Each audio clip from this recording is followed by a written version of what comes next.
But yeah, so basically what I'm trying to say, if Arsenal don't win, they don't win the title. Yes, I know it's early, but that's what I'm going with. If City lose it, I don't think because I think for City it's just 3 points, and City need 3 points. Of course they do, but they can always find another 3 points. Whereas for Arsenal, this is a bigger opportunity than simply accruing the 3 points, isn't it?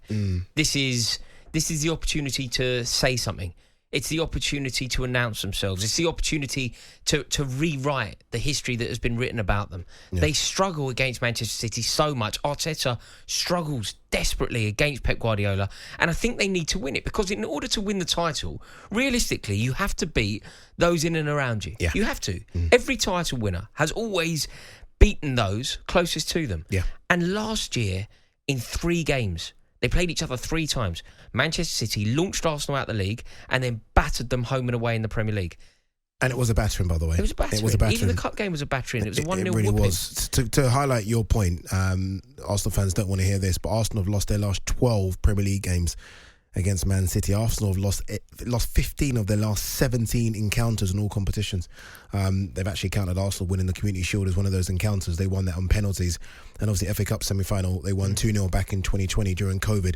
That's an awful record. Oh, by the way, Birmingham now got in front 2-1 against West Brom in that game, West Midlands derby. The reason I say it with that voice is because that penalty that got them back into the game at 1-0 wasn't a pen, but now they're 2-1. Completely shifted the momentum. Now they're 2-1 up. Looks like a bit of by the way, it looks like it was offside as well. That's offside. Oh, it looks like it was offside as well. Horrendous. Oh, what? Horrendous. Anyway, you can listen to that game right now over on talkSPORT 2.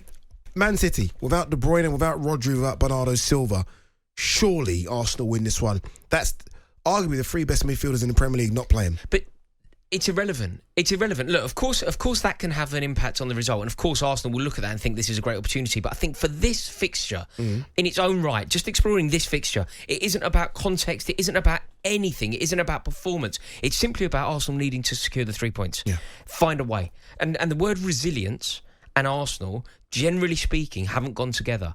Arsenal need to do something that they haven't really done of late, and that is dig deep, find a way. It doesn't matter if City have 90% possession. It doesn't matter if Arsenal have 1 shot on goal. If it results in a 1-0 win, that is perfect. Yeah. All they need to do is win the game. They can fluff up their goal difference in a later fixture. They can find answers to other problems in another fixture. In this fixture, they simply need to make the statement that Manchester City can't bully them and batter them and guarantee taking 3 points off them every single time they play. You know, my problem for Arsenal is that front forward, that front 6. I think the defence kind of speaks for itself, right? Obviously, we know Jurriën Timber's got his injuries and Zinchenko's deputising and actually doing quite a good job. But it's that front 6, because Arteta's played around with it now, it confuses me. Because if everything was perfect, that front 6, the midfielders, Odegaard, Declan Rice and Partey holding, Saka, Martinelli and Jesus through the middle. He's played Jesus on the left. He's played Nketiah through the middle. We don't know if Kai Havertz is going to come into it. What does he need to do here? Is it not overthink things and just go with what is your best front 6? Yeah, I think that's what he needs to do. I think he certainly needs to pick the best team. It isn't about doing anything other than picking the team that is most likely to win the game. What if Saka's injured? If Saka's injured, I think what he needs to do is, I think Gabriel Jesus will have to play out wide on the right. As he's done for City Yeah. And then it becomes a question of, is it Kai Havertz or Eddie Nketiah through the middle? Presumably Leandro Trossard on the left? Yeah, or Emil Smith-Rowe is starting to get some minutes. Surely he goes Nketiah through the middle. Like, surely. The problem is, when you think about City's backline, like when we talk about Man City, we'll always focus on the brilliance and the effervescent forwards that they have, the way that they score goals, the silk with which they spray the ball around, the creativity, the goal scoring, the brilliance of Haaland, whatever else. That's what you talk about when you talk about City. But they are so miserly at the back. They don't concede goals, and they are rugged. They're tough. They're boisterous. Because of that, you can't have a fight with them. No, and so you've got to be. It's got to be smart and quick, and that could. And isn't that Nketiah? No, I think that's more Havertz. I think Nketiah is more predictable than Havertz, and I think that the Manchester City backline will deal with Nketiah fairly easy. Like, it's all very well talking about Saka, and look, I think Saka is a wonderful player. I think he's a potential Ballon d'Or winner in the future. But Saka played Man City 3 times last year, and he didn't perform in any of them. Pep Guardiola worked out a way of sewing him up every single time. Yeah. So yeah, but you still would want Saka. No, of course you want him. You want him. Like whatever options on the right, it's going to be less than Saka. You know that defence, Guardiola, Akanji, it's so tough. Ruben Diaz, it's lethal, it's aggressive. And I wonder if, when you play Nketiah, you know what he's going to do. He's going to try and spin in behind. He's going to play with his back to goal. Whereas Kai Havertz, I don't rate Havertz at all. But he's slightly more unpredictable, isn't he? He's going to drop deep. He's going to pull you out of position. And I wonder if Pep Guardiola will be thinking, maybe this is the time, off the back of his wonderful strike in his last game against Bournemouth as well, if this is the time... in the penalty. Wonderful strike from 12 But yards. I wonder if this is the time to deploy Kai Havertz as a forward. And again, this is the problem. Too many changes. And he might be forced to make a change with Saka, but then now we're talking about a front three that have never played with each other. So now you're potentially talking Trossard, Havertz through the middle, and Jesus on the right. So what do you think it should be then? Trossard on the left, Gabriel Jesus on the right with Nketiah through the middle. Yes, I think that's very easy for. I think the centre halves at City deal with that. Swallow that up easily. Yeah. I think. Look, I don't rate Havertz. I don't think he's particularly good. But if you believe in Havertz, and I know a lot of Arsenal fans seem to be telling me that he's good. They're singing, they're banging on that Waka Waka Shakira song about Kai Havertz constantly, aren't they?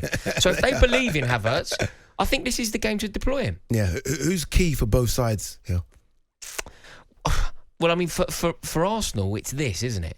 For Arsenal, it's solving this problem. It's answering this question. Yeah. So I don't really know who the player's going to be, but whoever plays through the middle needs to be on fire. Whoever that is. If it's Nketiah, he needs to have the game of his life. If it's Kai Havertz, he needs to have the game of his Arsenal career so far. So for Arsenal, it's whoever plays that position. For City? For City, I don't think it is that. I don't think it's the pressure of that. I just think that it's a new midfield. It's a new midfield. I mean, if Núñez plays, he didn't play very well against Wolves, did he? If Kovacic might come in. If he gets the nod again, maybe Calvin Phillips won't get the phone call, obviously. I mean, Calvin Phillips not playing in this fixture has to be the end of his City career, doesn't it? Yeah, well, it's been the end since he's signed, really, isn't it? Yeah, I think it's probably over. Look, it's a great fixture, but for City, I honestly believe that it's just another fixture. Maybe City fans would disagree with me. If you're a City fan listening to this, I'd like to hear it. If you've gone, I mean, look, I get it. Right? Arsenal were your toughest challengers last season. But if you've played them 12 times and you've won 12... I think Pep City... You know how you just said they're the closest challenger? Again, I'm putting words in City fans' mouths. I'm fully aware that Man City fans understand their club far more than I do. But I think a City fan would be far more fearful of Jurgen Klopp and Liverpool than they would Arsenal and Arteta. I don't think they have any reason to be scared of Arsenal and Arteta. I don't think Arsenal and Arteta have ever done anything to make them scared. Liverpool have. So for City, I honestly believe this is just another 3 points. Even without the midfield trio? It's just another 3 points for Even them. without the midfield trio? Yes. Interesting. Because, again, it was that midfield trio that hurt them in all those games last season. De Bruyne, wasn't it? De Bruyne hurt them a lot. talkSPORT Drive. Super opinionated sporting debate.